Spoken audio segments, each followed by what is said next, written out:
drugs, shoot them into my state.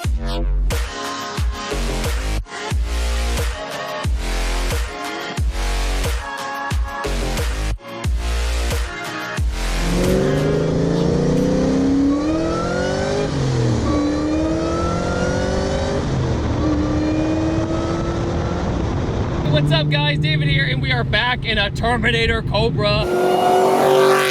It's a 2003 Terminator Cobra. As you know, I've done the black one, which is a ported supercharger, which was a coupe.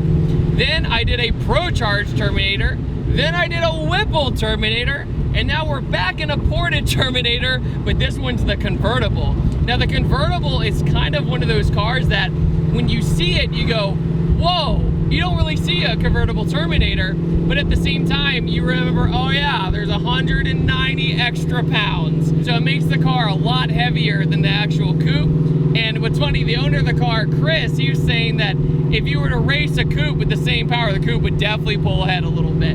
But other than that, Terminators are one of my favorite cars I've ever driven. It's still my most viewed review video of all time, and that was 4 years ago. And the reason is because it just sounds crazy.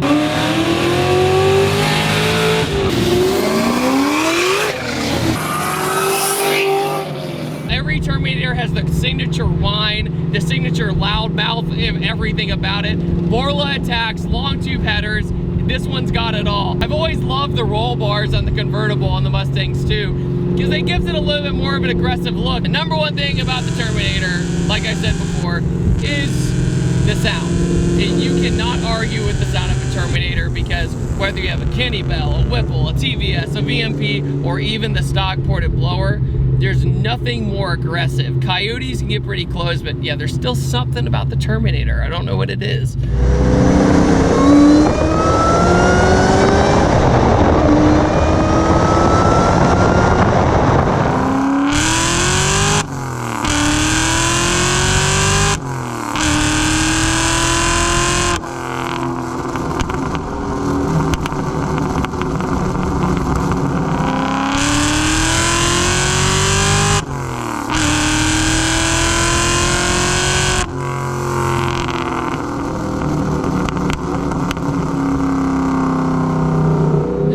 And since we have the top down, we can hear everything.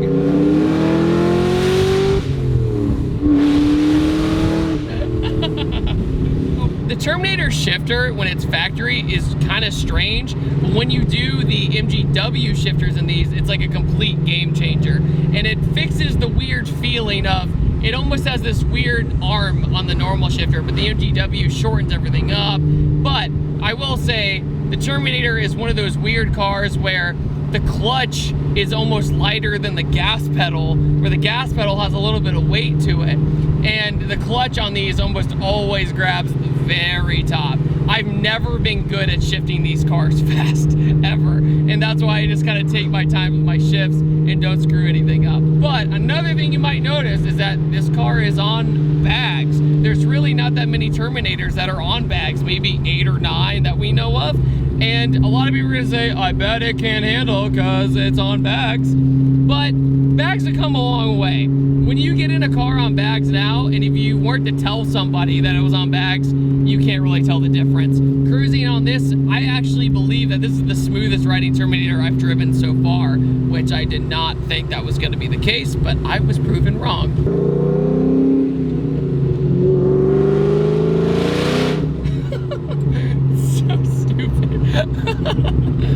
This car just makes you feel good. Like, you go under any underpass, you rev it. You go into any tunnel, you get on it. It's just one of those cars that you just want to hear it scream. And because there's no in between with these cars, it's either you're cruising around town, not bothering a soul, or you're ruining everyone's day or making their day. It depends on who they are. I think a lot of people think the ported blower is underrated. You can do the ported blower for a lot cheaper than the Whipple, Kenny Bell, TVS's. Those are better for going massive power, but if you just want that bump above stock, it's a giant bump above stock just to do the ported blower, because the Eaton blower, is pretty good. The motor is a 4.6 liter 4-valve V8, and it was pretty much the best V8 Ford made at the time. And it's so funny because the 2-valve in the Mustang GT was a glorified Crown Victoria, and then the Mach 1 was like that close to being a Terminator, and then they decided not to put a blower on it, which was a bummer. But this is the era of where the Terminator had independent rear suspension and no other Mustang had independent rear suspension, and people weren't used to it, to the point that people swapped live axles into the Terminator, which was really freaking weird. You had the best suspension they had ever made at the time, and people threw it away. Don't know why, but that's what they did. I love that Chris is stuck with the purple theme. He did these seatbelts himself, by the way. You know, if it was a Porsche, it'd be like a $900 option. And everything about this car is almost flawless. Like, the paint in this Terminator, or excuse me, the paint on this Terminator has this really aggressive flake when it hits by the sun, and it looks amazing. When you're far away, it has this like sinister gray. It's really strange. It's all the way down on the bags. It kind of looks like it was meant to be that way. And convertibles, when they're slammed, they just look really good. I don't know what it is, but Ford did such a better job on the body of the Terminator as well. Compared to the other SN95s of the era, they really nailed the back kind of ducktail mean spoiler. They nailed the back bumper, the side skirts, all of that, the front bumper. It all looks so much more mean than any other Mustang they made at the time. And also, of course, Chris has the American letters. It's Cobra, so you can't go wrong with that either.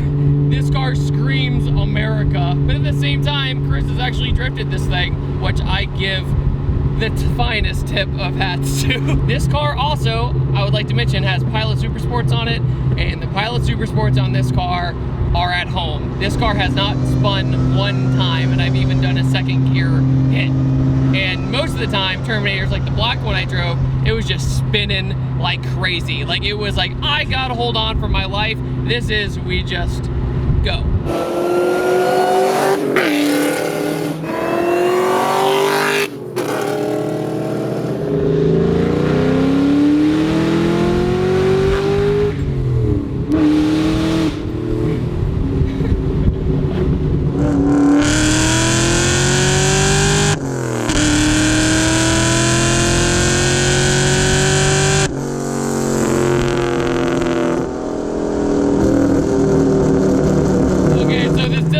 Brakes on it, and I forgot that the Terminator brakes are not good. They are not good at all for today's standards. Back then, maybe.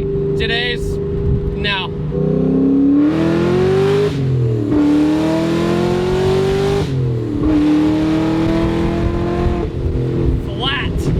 Flat around the corner, all the way full throttle with 530 wheel horsepower. That is dumb. I've never felt a bad car do that ever, and that's not in a bad way. I've driven really good handling bad cars, but with 4,000 pounds of weight, never.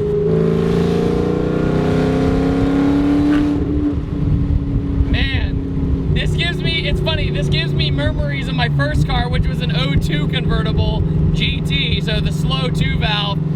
So I'm like, I'm seeing the interior going, oh, high school. And then I hear this motor, I'm like, that's not high school. It's so baffling how far apart the Mustang hierarchy was back then. Nowadays, they're all pretty close.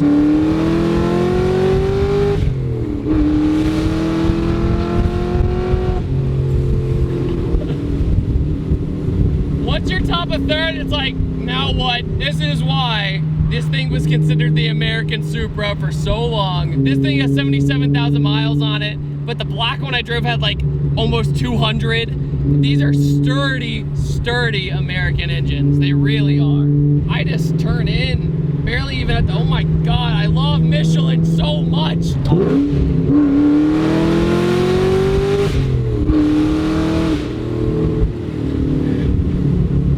I have to brake so early.